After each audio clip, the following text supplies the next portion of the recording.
twese tugira umwuga tubarizwamo ariko si twese tuwurambamo. Abana benshi bakura bifuza kuzaba abanyamakuru ariko bagera hagati bagahindura cyangwa se bakajya mu bindi. Abahanga bavuga ko iyo umaze imyaka 13 irenga mu mwuga nk'uwo nyakubahwa Uwera Jean Maurice amaze mu mwuga w'itangazamakuru, akenshi uba ukora ikintu ukunda kandi usobanukiwe.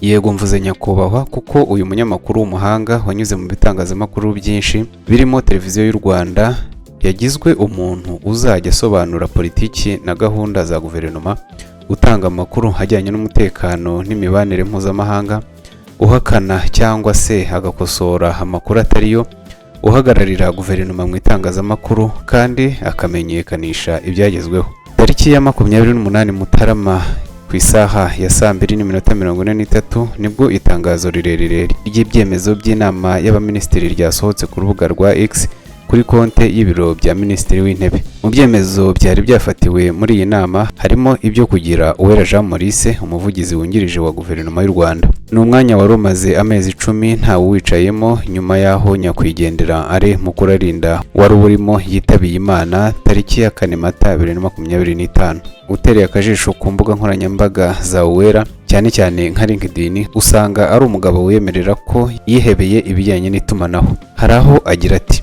I'm a communication specialist, passionate about impactful storytelling and strategic communication.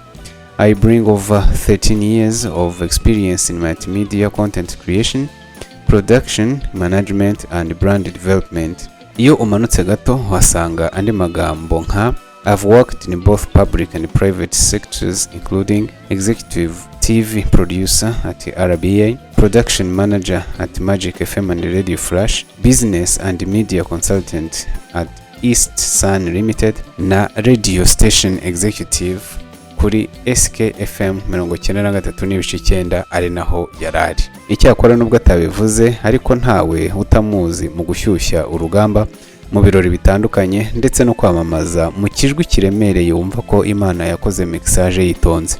Nkibona iri tangazo nibajije nti ese uretse kuba bavuga ko itangazamakuru ari ubutegetsi bwa kane nyuma ya nyubahiriza tegeko nshinga amategeko n'ubucamanza, Uwera Jean Maurice ubwe kuba nta rwego rufata ibyemezo rugaragara yakozemo, aho ibibazo by'abanyamakuru bari hanze hano bashize amanga azabigerenjura. Ariko ndimo gutegura iyi nkuru nibwo nanyuze mu biganiro byose yagiye akora avuga kuri politike, nza gusanga ari umuntu usobanukiwe cyane.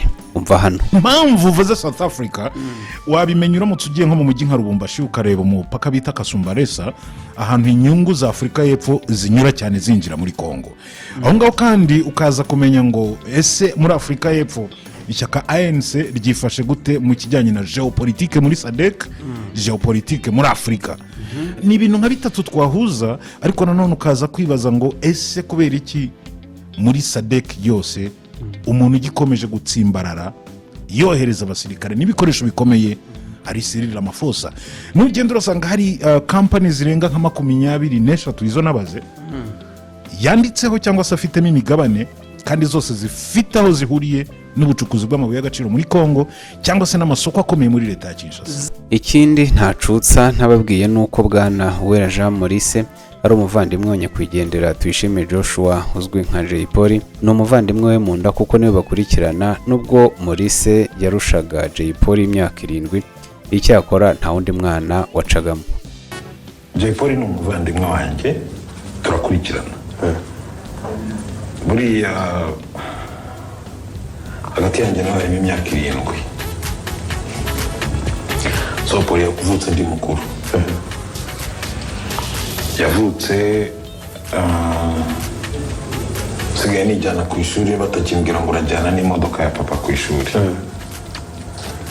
Urumva nari mukuru. Jay Polly avuka yavutse ari umwana munini w'inzobe ufite imisatsi myinshi kandi yirende, niko mwibuka.